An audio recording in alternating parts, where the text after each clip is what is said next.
All right, good morning, everyone. We'll give you 60 seconds for media who are joining live. We are ready on our side.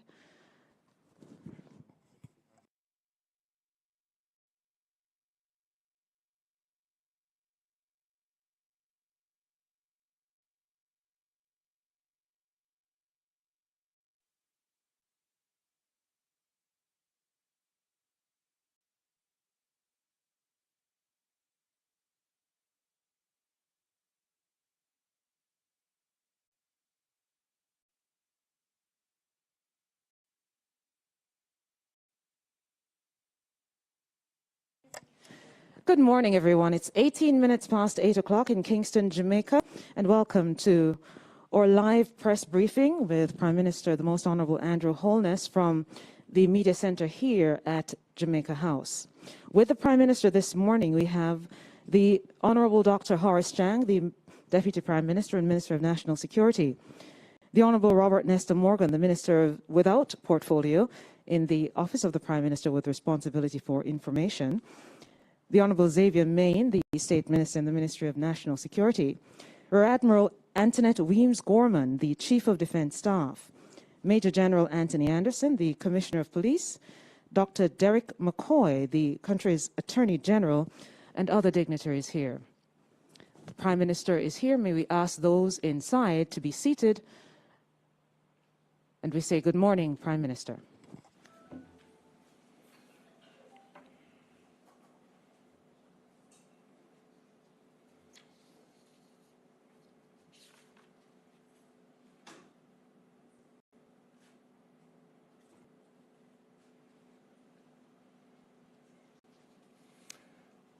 Good morning, everyone. After careful consideration and review of the current crime situation, His Excellency, the Governor-General, has declared a state of public emergency for the parish of St. Catherine. The Commissioner of Police and the Chief of Defence Staff will give the boundaries and other specifics relating to the operations of the state of public emergency so declared. I decided to advise the Governor-General to make such a declaration on the recommendation of the Chief of Defence Staff and the Commissioner of Police. Today, I will give the public a strategic understanding of the actions of the government as it relates to crime fighting and dealing with violence in the society. Government has as its first responsibility the preservation and protection of life. Government measures and indeed keeps track of deaths in the society, not just for the purposes of statistics, but it is important for government to ensure that the average citizen feels safe and secure.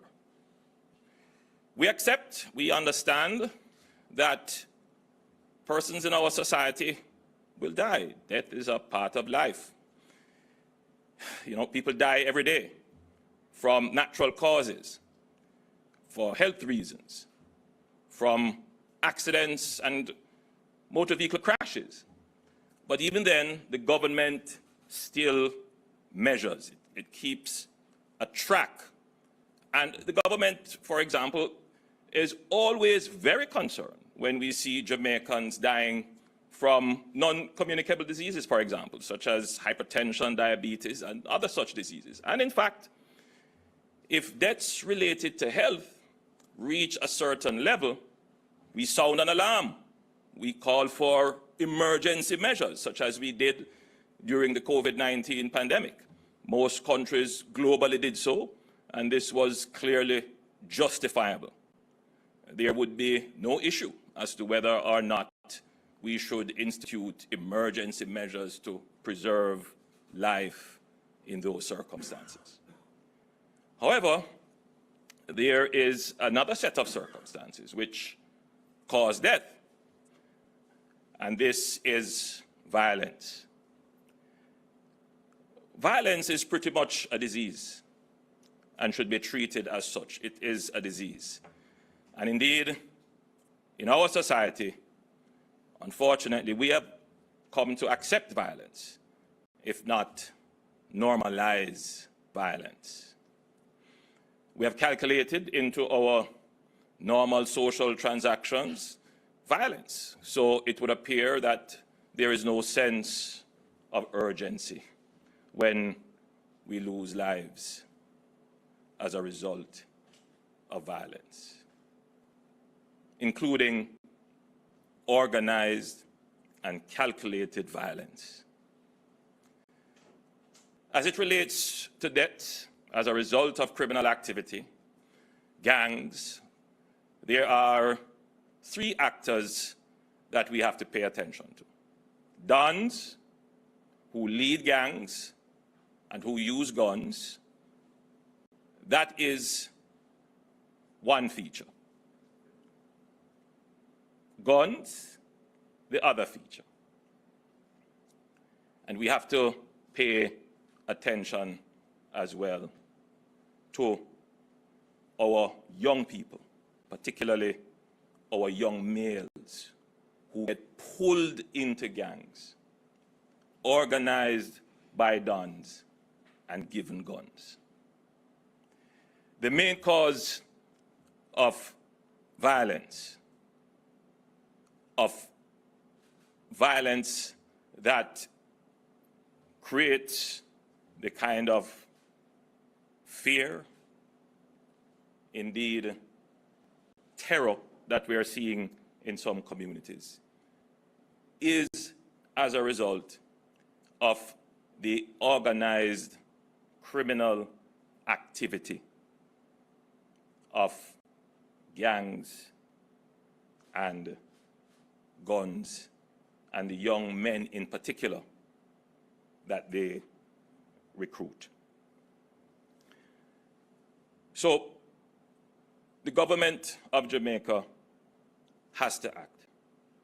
The government of Jamaica cannot sit by and see innocent Jamaicans going about their business on their way to work or from the market and having to be scurrying for their lives. The government has to act. And that is the government's responsibility. We, of course, must act within the boundaries of our laws and constitution. And we rely on our courts to give us guidance and interpretation. And we will always dutifully, responsibly follow the guidance of the courts as they interpret the law. As we see the law and we go through our interpretation as well, we make the best policies that we can until the courts pronounce. But it must never be said that the government did not act. As Prime Minister, you elected me to discharge my duties fully in support of the defense of the first and most important right, which is the right to life. I thank you, ladies and gentlemen, and I invite the Commissioner of Police to give further details.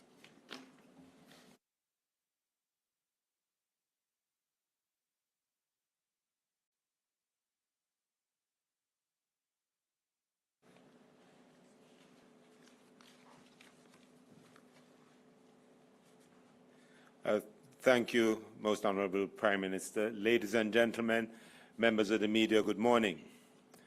The epidemic of violence persists. Gangsters armed with illegal guns continue to kill each other.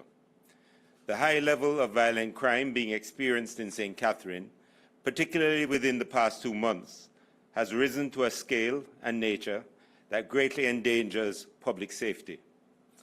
The parish has historically been one of the more violent in the country, with organized and highly violent criminal gangs, affiliates, and breakaway factions engaged in deadly inter- and intra-gang conflicts.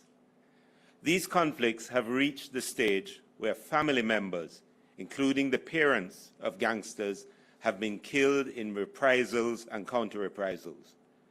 When this happens, it creates the conditions for gangsters to take greater risks to carry out revenge with little or no consideration for collateral damage, whether it's injury to persons or damage to property. We saw this play out recently in the Spanish Town Market District. Violence of this nature creates fear that disrupts normal activities, livelihoods, and commerce. The parish has 12 active gang conflicts, which can result in murders and shootings at any given time.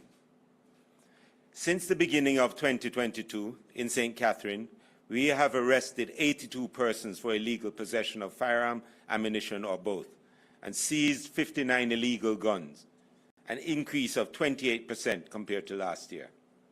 We have also continued to prosecute gangs and gang members and are leading several active community engagement programs across the parish.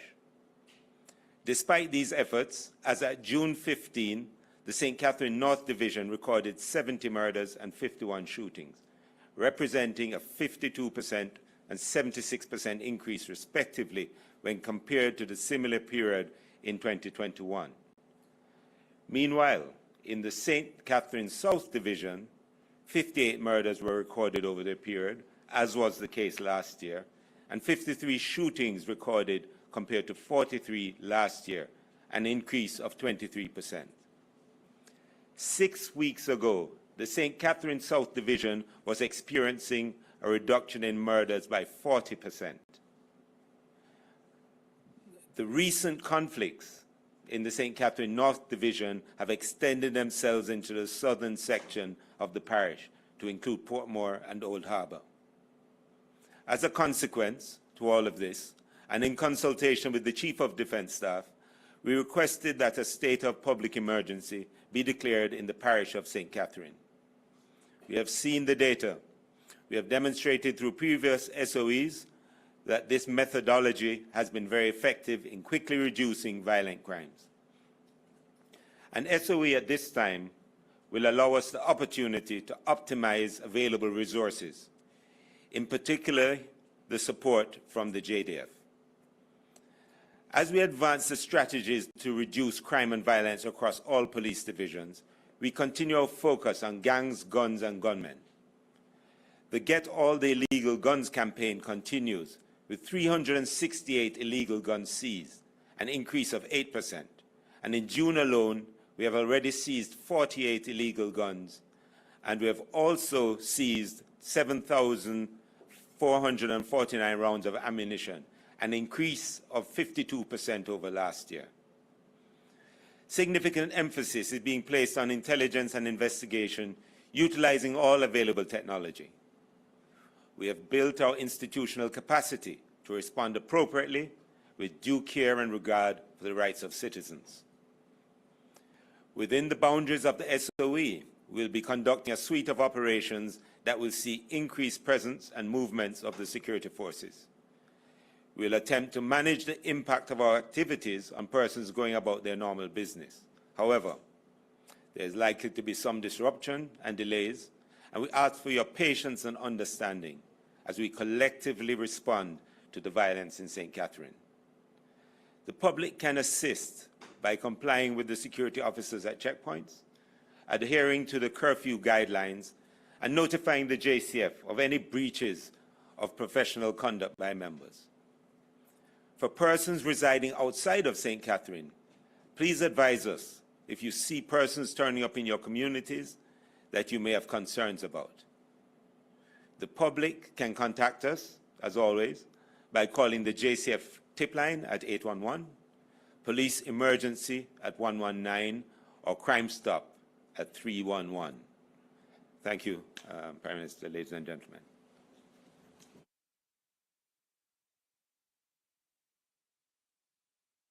Thank you, Commissioner. I now invite the Chief of Defence Staff to give further details on the SOE as declared in St. Catherine. CDS. Thank you, Prime Minister. Thank you, Prime Minister, ladies and gentlemen, members of the media, good morning. Following the acceptance of the recommendation for the imposition of a state of public emergency, I will now provide the boundaries of the area being declared. To the north, the boundary extends in a westerly direction along the shared borders of St. Catherine, St. Mary, and St. Anne to the point of the intersection of St. Catherine and Clarendon. To the east, the boundary starts at the easternmost point of St. Catherine at the coastal intersection of the parish boundaries of St. Catherine and St. Andrew.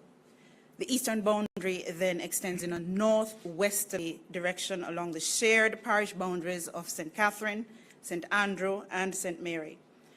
To the south, the boundary continues along the entire coast of St. Catherine and back to the easternmost point of the shared coastal boundary of St. Catherine and St. Andrew. Finally, to the west, the boundary extends in a southeasterly direction along the shared parish boundary of St. Catherine and Clarendon to the coast. This is essentially the entire parish of St. Catherine.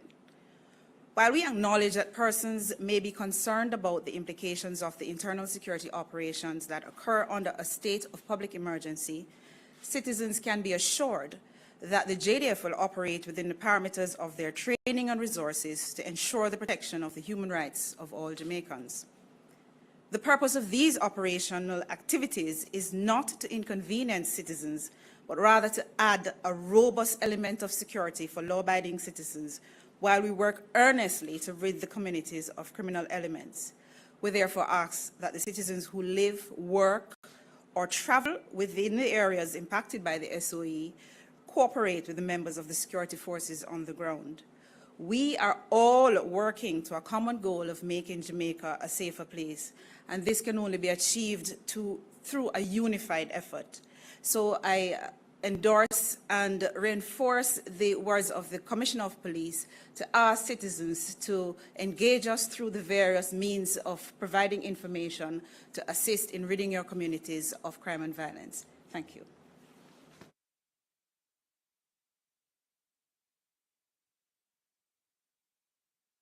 I now invite our Minister of National Security, DPM Chang, to give a briefing. Minister Chang.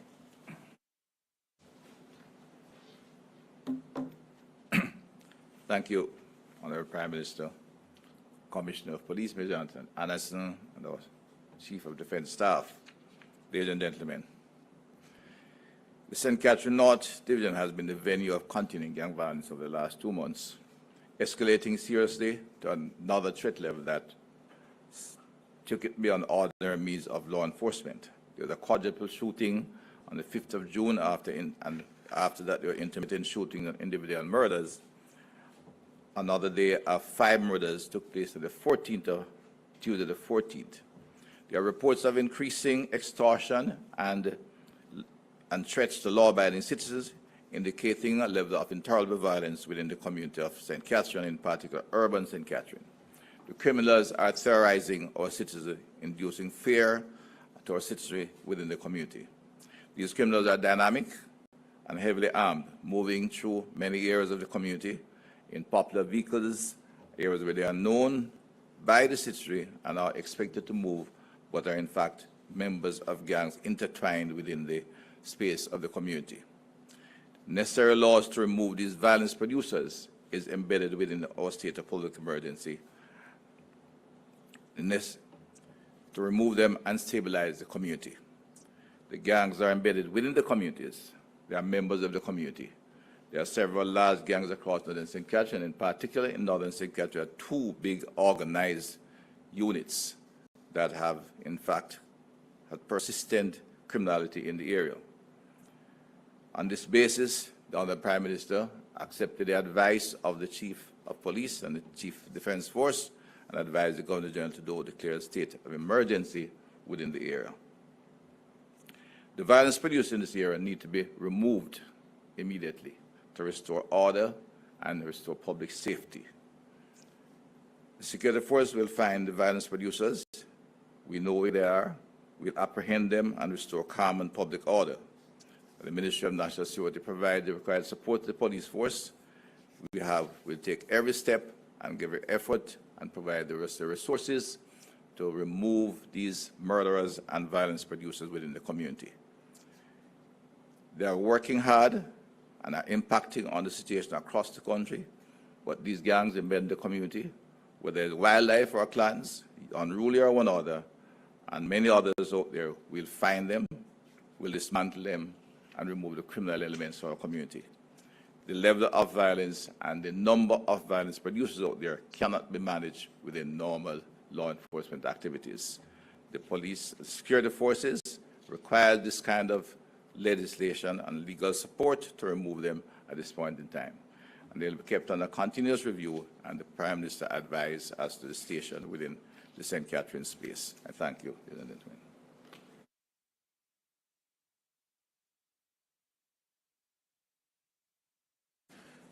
Thank you, Minister.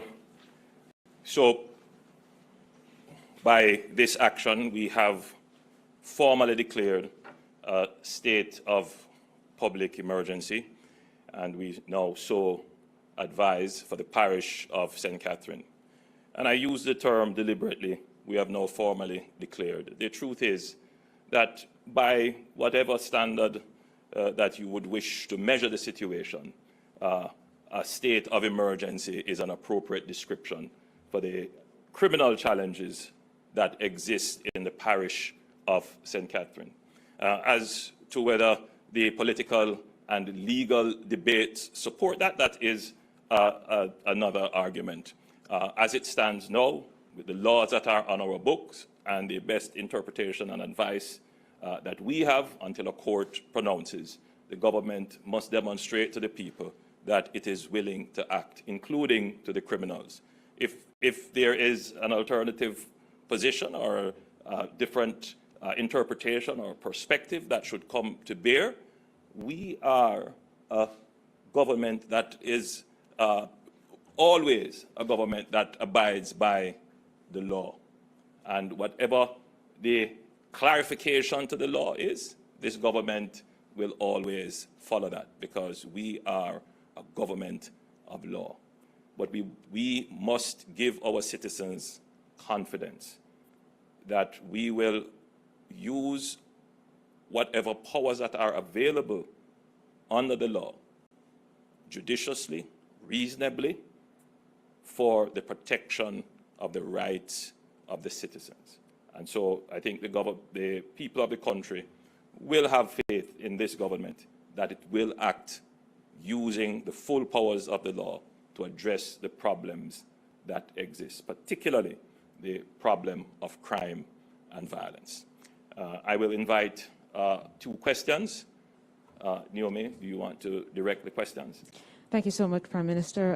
And may I ask for the reporters online, we have about 25, if they have questions to indicate so by raising their hand.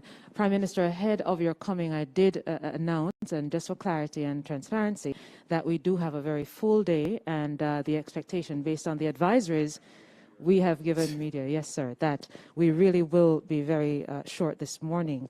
And so let's see who we have online. Is that Mr. Gavin Riley that is on? Oh, he lowered his hand. Okay, Ms. Zara Burton, good morning. Good morning. My question is for Dr. Chang. In terms of the report from the Integrity Commission some months ago now, where Minister Bunting, at the time, Minister Bunting and Minister Montague had approved firearm licenses for people who were unfit. Question to Dr. Chang, in his capacity, have you ever, after initially being deemed unfit by FLA, have you ever approved gun licenses for people with criminal traces? Absolutely not. Okay, thank you. Thank you, Dr. Chang. Our final question then, Mr. Siobhan Campbell, Nationwide.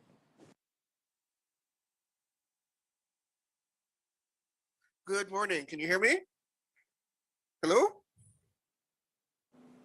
Hello, good morning. We're hearing you quite well, Siobhan. Go ahead. Good morning, Prime Minister. Since this we're just limited to these two questions. I'll be brief. Do you consider the 2/3 requirements to extend SOEs too restrictive? And is it your intention to seek constitutional adjustments to change this? The government recognizes that our present legal and constitutional framework, as it is now, needs clarification, needs in some instances redefinition, and therefore we always welcome the court's clarification because it makes it easier for us to define policy. So we welcome the guidance of the court, but we also recognize that the threats that exist to the democracy that we have now are quite different from when the Constitution was conceived. It is a different time. The Constitution was conceived when the threat actors were easily identified. They were sometimes extraterritorial, or they were states themselves. Now we have different kind of threat actors, people who are very much embedded as a part of our society. They are oftentimes citizens. Their actions are not just between citizen and the state acting as referee and arbitrator and protector. They are oftentimes actors whose intention are to control territory within the state, such as dons and gangs, who seek to control ends and corners, as they call it, to create an enterprise out of criminal activity, which is not just street-level crime, but persons who set up an entire business around criminal activity, whether it is narco trafficking, gun trafficking, human trafficking, or financial or cyber crimes. There are persons whose sole intent is to corrupt the state for economic or personal gain. They try to corrupt our regulatory processes. They try to corrupt our law enforcement processes. They try to weaken the state in other ways. And they threaten many of our institutions, our financial institutions. They threaten our law enforcement institutions. And these threats are very sophisticated. The people in the country feel the sharp end of it. They see the murder committed in their community, the shooting up of witnesses and other persons. They see the blatant display of weapons on the street. They see the drive-by shootings. But if you step behind that, the public, and I think General Jamaica would not appreciate and understand the level of organization there is to crime. And once it reaches that level, it is not your normal law enforcement that has to treat with that. The state has to be given exceptional powers to treat with that. My great worry about it is that we have come to accept this as normal. We view ourselves as Jamaicans as part of the global community of people who are, liberal democracies with the strength of the rule of law, not acknowledging for over decades this has been allowed to be undermined by the entrenchment of organized criminal activities. The government is using the laws that are on our books. One thing we have done as a government, and we cannot be criticized for, is to turn back the clock to use our security forces in an extrajudicial way. We don't believe that we can create law and order by ourselves being disorderly and lawless in the exercise of our duties. So in using the exceptional powers, we have gone over and beyond to protect the rights of citizens. And we always want to know if there are things we can do better, and if the court can advise us and direct us as to how we can do better. But in the interim, no one in Jamaica can say that Prime Minister Andrew Holness did not act and did what was necessary to protect innocent lives. I speak for the innocent citizens of the country. If others want to speak for the people who are creating crime or create opportunity of blanket and protection for them to hide behind, that's their business. But you know that I care about your safety and your security, and this government is doing what it has to do.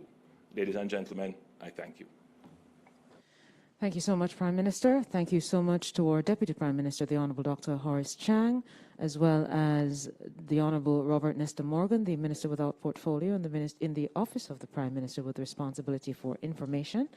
We also had with us the Honourable Xavier Main, the State Minister in the Ministry of National Security, Rear Admiral Antoinette Weems-Gorman, the Chief of Defence Staff, Major General Anthony Anderson, the Commissioner of Police, Dr. Derek McCoy, the country's Attorney General, and of course other support staff. Thank you so much for joining us this morning. The news of the day: the parish of St. Catherine declared a state of emergency. May we wish you a good day, everybody.